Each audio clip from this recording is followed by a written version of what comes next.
Shri V S സുനിൽകുമാറിലേക്ക് പോകുന്നതിന് മുൻപ് തൃശൂർ പൂരത്തിനെ പറ്റി ശബരിമലയെ പറ്റിയൊക്കെ നരേന്ദ്രമോദി പറയുന്നുണ്ട് ആ യോഗത്തിൽ. ആ വാക്കുകൾ ജസ്റ്റ് ഒന്ന് കേൾക്കണം. इंडी गठबंधन हमारी आस्था पर चोट करता है। इन्होंने मंदिरों को, हमारे त्योहारों को भी लूट का माध्यम बना दिया है। त्रिशूलपुरम के साथ जिस प्रकार की राजनीति की जा रही है वो दुर्भाग्यपूर्ण है। सबरीमाला में भी जिस प्रकार की अव्यवस्था सामने आई है उससे भी श्रद्धालुओं को बहुत असुविधा आई है। ശരി, ശ്രീ വി എസ് സുനിൽകുമാർ, ഇവിടെ ഹിന്ദുക്കളുടെ ആഘോഷങ്ങളെ, ഹിന്ദുക്കളുടെ ക്ഷേത്രങ്ങളെയൊക്കെ ഇന്ത്യ സഖ്യം അലമ്പാക്കുന്നു എന്ന് പറയുകയാണ് രാജ്യത്തിന്റെ പ്രധാനമന്ത്രി. അതിനോട് ചേർത്ത് വെക്കുന്ന തൃശൂർ പൂരമാണ്. തൃശൂർ പൂരം നമുക്കറിയാം, ഇതുമായി ബന്ധപ്പെട്ട തർക്കമുണ്ടായി, വാടകയുമായി ബന്ധപ്പെട്ട പ്രശ്നമുണ്ടായി, കോടതിയിലേക്ക് പോയി, കോടതിയുടെ നിർദ്ദേശപ്രകാരം വാടക കൂട്ടുന്നതൊക്കെ നമ്മൾ കണ്ടു.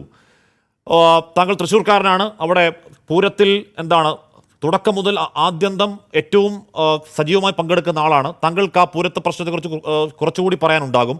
നരേന്ദ്രമോദി ഈ സമയത്ത് ആ പൂരം അതിനോട് കണക്ട് ചെയ്യുന്നതിനെ താങ്കൾ കാണുന്നത് എങ്ങനെയാണ്, ശ്രീ വി എസ് സുനിൽകുമാർ?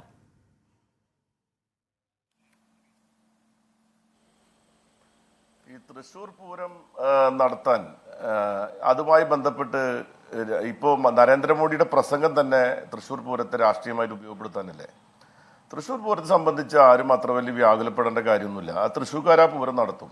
ഇതിനേക്കാൾ വലിയ പ്രതിസന്ധി അവിടെ ഉണ്ടായിരുന്നു. 2019 അവിടെ വെടിക്കെട്ട് നടത്താൻ പറ്റില്ല എന്ന് പറഞ്ഞ ഒരു നിരോധനം ഉണ്ടായിരുന്നു. കേന്ദ്ര ഗവൺമെന്റ് നിരോധനമായിരുന്നു. ഞങ്ങൾ വെടിക്കെട്ട് നടത്തിയല്ലോ. ആന എഴുന്നള്ളിക്കുന്നതുമായി ബന്ധപ്പെട്ട കേന്ദ്ര നിയമവുമായിട്ട് ബന്ധപ്പെട്ട് പ്രശ്നം ഉണ്ടായിരുന്നു. ഞങ്ങളവിടെ ആന എഴുന്നള്ളിച്ചല്ലോ. അപ്പോൾ അതൊക്കെ അതുപോലെ പല ഘട്ടങ്ങളിലും ഇതുപോലെയുള്ള പ്രതിസന്ധി വരുമ്പോൾ ഗവൺമെന്റ് ഇടപെടും. ഇനി കേന്ദ്രത്തെ കൂടി സഹകരിപ്പിക്കണോ? അത് സഹകരിപ്പിച്ചാണ് പൂരം നടത്താറുള്ളത്. നമ്മൾ എന്തിനാണ് തൃശ്ശൂർ പൂരത്തിന്റെ മുകളിൽ രാഷ്ട്രീയം കളിക്കേണ്ട കാര്യം? പൂരം നടത്താൻ വാടക തർക്കം എന്ന് പറഞ്ഞാൽ ഞാനിപ്പോ താമസിക്കുന്ന ഫ്ലാറ്റ് ഒറ്റ വർഷമേ ഉള്ളൂ. അത് 15,000 നിന്ന് 17,500 ഒറ്റ വർഷം. അതെ, ആ വാടക തർക്കം കോടതിയിലേക്ക് പോയി, കോടതി നിർദ്ദേശപ്രകാരം മതിപ്പുവിൽ നടത്താൻ പറയുന്നു. അത് പ്രകാരം വീണ്ടും കോടതിയിലേക്ക് പോകാതിരിക്കാൻ ആ പ്രശ്നം പരിഹരിച്ചു. അപ്പോൾ ആ പരിഹരിക്കപ്പെട്ട പ്രശ്നം ഹിന്ദു ആചാരങ്ങളെയും ഹിന്ദു ക്ഷേത്രങ്ങളിലേക്കും ഇന്ത്യ സഖ്യം ഇടപെടൽ നടത്തുന്നു എന്ന് പറഞ്ഞ് ഇടപെടും ദുഷ്ടലാക്കല്ലേ അപ്പോ, ശ്രീ വി എസ് സുനിൽകുമാർ?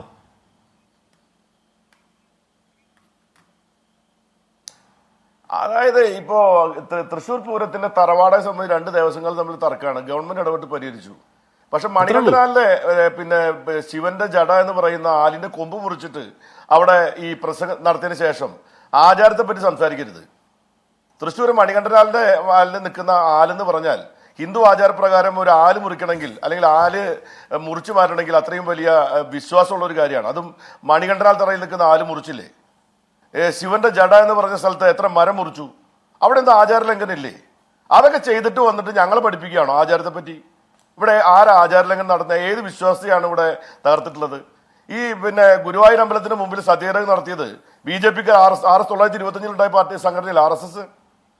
അന്ന് ഇവിടെ ക്ഷേത്രപ്രവേശനം ഇല്ലാത്ത സമയത്ത് ക്ഷേത്രപ്രവേശനത്തിന് വേണ്ടി സമരം നടത്തിയത് ആരാണ്? കേളപ്പനും AK ഗോപാലനും C ഉണ്ണിരാജയും പോലുള്ള കമ്മ്യൂണിസ്റ്റുകാരും കോൺഗ്രസ്സുകാരായിട്ടുള്ള ആൾക്കാരല്ലേ? RSS ഉണ്ടായിരുന്നില്ല ഇവിടെ? 1925 മുതൽ ഇവിടെ RSS ഏതെങ്കിലും അമ്പലത്തിൽ പ്രവേശനം നടത്തണമെന്ന് പറഞ്ഞിട്ട് അവിടെ സമരം നടത്തിയിട്ടുണ്ടോ? അപ്പൊ ഈ ക്ഷേത്രത്തിനെ സംബന്ധിച്ചുള്ള കാര്യത്തെ പറ്റി ഇവിടുത്തെ കേരളത്തിലെ കമ്മ്യൂണിസ്റ്റുകാരോടൊന്നും പറയരുത്. കേരളത്തിലെ കമ്മ്യൂണിസ്റ്റുകാർ അല്ലെങ്കിൽ ഇടതുപക്ഷക്കാര്, കോൺഗ്രസ്സുകാരടക്കം ഇവിടെ ഒരു വിശ്വാസത്തെയും എതിർത്തിട്ടുള്ളവരോ തോൽപ്പിച്ചിട്ടുള്ളവരോ അതിനെ തകർക്കാൻ ശ്രമിച്ചിട്ടുള്ളവരല്ല. അപ്പൊ ഇവിടെ ഹിന്ദുക്കൾക്ക് ക്ഷേത്രത്തിൽ പ്രവേശിക്കാൻ കഴിയില്ല എന്ന് പറഞ്ഞിരിക്കുന്ന സവർണ ഹിന്ദുക്കളായിട്ടുള്ള ആൾക്കാർക്ക് വേണ്ടി ഇപ്പോഴും സംസാരിച്ചുകൊണ്ടിരിക്കുന്ന ആളുകളാണ് RSSഉം BJPയും. അവരുടെ രാഷ്ട്രീയം അതാണ്. അതിനെപ്പറ്റി സംസാരിക്കണം. ഞാൻ അദ്ദേഹത്തോട് ചോദിക്കുന്ന ഒരു നരേന്ദ്രമോദിയോട് എനിക്ക് ചോദ്യം ചോദിക്കാൻ കഴിയില്ല. പക്ഷേ ഇവിടെ നേരത്തെ ശ്രീ മുരളീധരൻ പറഞ്ഞ പോലെ അദ്ദേഹം തൃശ്ശൂർ വന്നിട്ട് ഒരു പത്രസമ്മേളനം ഞാൻ നടത്തുമെന്ന് പറയായിരുന്നെങ്കിൽ നമുക്ക് മനസ്സിലാക്കാം. ഇത് ഒരുപാട് കാര്യം പറയും. ഈ വടക്കുംനാഥ ക്ഷേത്രത്തിന്റെ ഭരണസമിതിക്ക് വലിയൊരു ആഗ്രഹമുണ്ടായി.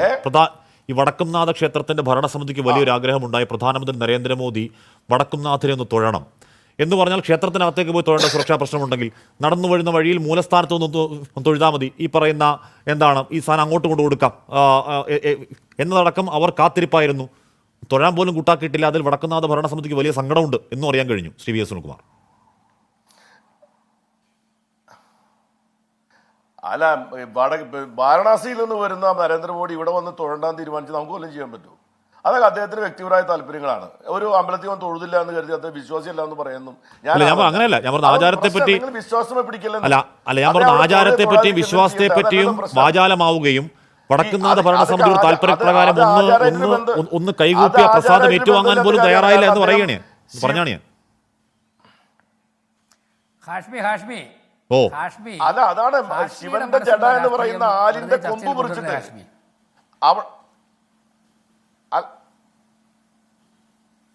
പണ്ട് ജോജുവിന്റെ ഒരു സിനിമ ഉണ്ടായിരുന്നു, എന്താണ് പണി എന്തോന്നാണ് പേര്, സി വി എസ് കുമാർ പണ്ട് ജോജുവിന്റെ ഒരു സിനിമയുടെ ഷൂട്ടിംഗ്, ആ ഷൂട്ടിംഗ് അങ്ങോട്ടേക്ക് വന്നപ്പോഴേക്കും അത് വിശ്വാസികൾക്ക് പ്രശ്നമുണ്ടാക്കും, ഈ ആചാര പ്രശ്നം ഉണ്ടാക്കും എന്ന് എഴുതിയ ഷൂട്ടിംഗ് എടുത്ത് തൊട്ടിക്കളഞ്ഞു. കോടതിയിലേക്ക് പോയി കോടതി വേണ്ടാന്ന് പറഞ്ഞ സ്ഥലമാണ് ഈ പറഞ്ഞ മരം മുറിച്ച സ്ഥലം. ശ്രീ വി എസ് സുനിൽകുമാർ, ഞാൻ ഓർത്ത കാര്യം പറഞ്ഞു വന്നുള്ളൂ കേട്ടോ, എന്റെ രാഷ്ട്രീയമൊന്നുമല്ല, ശ്രീ വി വി രാഷ്ട്രീയം അല്ല. ഇപ്പോ ഒരു ഹൈക്കോടതി ജഡ്ജ് അമ്പലത്തിനകത്തേക്ക് പൂരം നടക്കുമ്പോൾ ചെരുപ്പിട്ട് കയറാൻ പാടില്ലെന്ന് പറഞ്ഞിരിക്കുകയാണ്. തൃശ്ശൂർ പൂരം നടക്കുമ്പോൾ ചെരുപ്പിട്ട് കയറിയില്ലെങ്കിൽ അവിടെ എല്ലാ മതസ്ഥരും കയറുന്ന അതിന് അനുവദിച്ചു കൊടുത്ത് ശക്തൻ തമ്പുരാന്റെ കാലം മുതൽ നടക്കുന്ന കാര്യമാണ്. അതൊരു ജഡ്ജി പറഞ്ഞിരിക്കുകയാണ് അവിടെ ചെരുപ്പിട്ട് കയറാൻ പാടില്ല എന്ന് പറഞ്ഞ്. അത്രയും വലിയ ആചാര സംരക്ഷകരായിരിക്കുന്ന ആളുകൾ അമ്പലത്തിന്റെ ആല് മുറിച്ചപ്പോൾ ആരൊന്നും പറഞ്ഞില്ലല്ലോ. അപ്പൊ എവിടെ പോയി ഈ ജഡ്ജിമാരൊക്കെ? അപ്പൊ അതാണ് ആചാരവുമായി ബന്ധപ്പെട്ട അവരുടെ കാര്യം എന്ന് പറഞ്ഞാൽ അവരവരുടെ അവനവനിസവുമായി ബന്ധപ്പെട്ട കാര്യമാണ്. നരേന്ദ്രമോദി അവിടെ വന്ന് പറഞ്ഞ്, ഞാൻ ഈ രാജേഷോടൊക്കെ ചോദിക്കും, നിങ്ങൾ എങ്ങനെയാണ് നരേന്ദ്രമോദി സഹിക്കുന്നത്? കാരണം എന്താണ്? മോഡി ഗ്യാരണ്ടി എന്ന് മോഡിയാണോ ഗ്യാരണ്ടി കൊടുക്കുന്നത്? നിങ്ങളുടെ പാർട്ടിയല്ല ഗ്യാരണ്ടി കൊടുക്കുന്നത്, നിങ്ങളുടെ മുന്നണിയല്ല ഗ്യാരണ്ടി കൊടുക്കുന്നത്. അപ്പൊ ഒരു വ്യക്തിയിലേക്ക് നിങ്ങൾ കേന്ദ്രീകരിച്ചോ? RSSന്റെയും BJPയുടെ രാഷ്ട്രീയം അങ്ങനെയാണോ വാസ്തവത്തിൽ? അപ്പോ നിലവിട്ട നിലയിലേക്ക് ഒരു പ്രധാനമന്ത്രി വന്നിട്ട് പോലും നിങ്ങൾ അതിനെ ചോദ്യം ചെയ്യാതിരിക്കുന്ന പാർട്ടിയെ BJP മാറിയിരിക്കുന്നു. ഇത് വിനാശകരമായിട്ടൊരു ഒരു മാറ്റമായിട്ടാണ് ഞാൻ കാണുന്നത്. ഞങ്ങളെ സംബന്ധിച്ചിടത്തോളം വിനാശകരമല്ല, പക്ഷെ നിങ്ങളെ സംബന്ധിച്ചിടത്തോളം വിനാശകരമായ ഒരു കാര്യമാണ്. രാജേഷോട് ചോദിക്കുക. രാജേഷ് പറഞ്ഞു, ഞാൻ എന്റെ അടുത്ത സുഹൃത്താ രാജേഷ്, ഞാൻ അത് തർക്കിക്കാൻ വേണ്ടി പറയല്ല. രാജേഷ് പറഞ്ഞു 1 രൂപയ്ക്ക് നാപ്കിൻ കൊടുത്തു. എന്റെ രാജേഷ് ഇവിടെ 1 രൂപയ്ക്ക് നാപ്കിൻ കൊടുത്ത ആരും മേടിച്ചോണ്ട് പോകില്ലേ? കാരണം ഇവിടെ നാപ്കിൻ ഉപയോഗിക്കുന്ന സ്ഥലമാണ്. വടക്കേ ഇന്ത്യയിൽ നാപ്കിൻ എന്താണെന്ന് പോലും അറിയാത്ത പാവപ്പെട്ട ആളുകളാണ് അവിടെ ഇരിക്കുന്നത്. ഇവിടെ മെൻസൽ കപ്പിനെ പറ്റി ഇവിടെ മുരളീധരൻ പറഞ്ഞു, ഞങ്ങൾ അതിനെപ്പറ്റി ആലോചിച്ചുകൊണ്ടിരിക്കുന്ന നാടാണ് കേരളം. ഞങ്ങൾ അതിനേക്കാൾ മുന്നോട്ട് പോയിരിക്കുകയാണ്. അപ്പൊ അവിടെയാണ് നിങ്ങൾ 1 രൂപയ്ക്ക് നാപ്കിൻ കൊടുക്കുമ്പോൾ സ്വാഭാവികമായിട്ടും ഇവിടുത്തെ പെൺകുട്ടികൾ നാപ്കിൻ വാങ്ങുമല്ലോ. ആ വാങ്ങുന്നത് തെറ്റാണ് നിങ്ങൾ പറയരുത്. അതുകൊണ്ട് ഇവിടെ ആർക്കും നാപ്കിൻ കിട്ടാത്തത് കൊണ്ടല്ല, നിങ്ങൾ 1 രൂപയ്ക്ക് നാപ്കിൻ കൊടുക്കുമ്പോൾ അത് വാങ്ങാൻ ആളുകളുണ്ടാവും. റേഷൻ അരി വില കുറച്ച് കൊടുക്കുമ്പോൾ വാങ്ങാൻ ആളുണ്ടാവും. അത് ചെയ്യാൻ ഒരു ഗവൺമെന്റ്, അതുകൊണ്ട് മാത്രം പ്രശ്നം പറ്റി. ഞാൻ ചോദിക്കുന്ന മോഡിയുടെ ഗ്യാരണ്ടി ഞാൻ ചോദിക്കുന്നത്, നിങ്ങൾ ഒരു കുറ്റി ഗ്യാസിന്റെ സബ്സിഡി അക്കൗണ്ടിലേക്ക് വരും എന്ന് പറഞ്ഞ ഗ്യാസിന്റെ സബ്സിഡി രാജേഷിന്റെ അക്കൗണ്ടിലേക്ക് വന്നു. രാജേഷ് എന്റെ പേരിൽ അക്കൗണ്ട് 1 മാസം വന്നു, പിന്നെ വന്നു രാജേഷ്. അപ്പൊ ഈ മോദിയുടെ ഗ്യാരണ്ടി എന്ന് പറയുന്ന ആ ഗ്യാസിന്റെ സബ്സിഡി ഗ്യാരണ്ടി നിങ്ങൾ കൊടുത്തിട്ടുണ്ടോ? കൊടുത്തിട്ട് നിങ്ങൾ പറയൂ.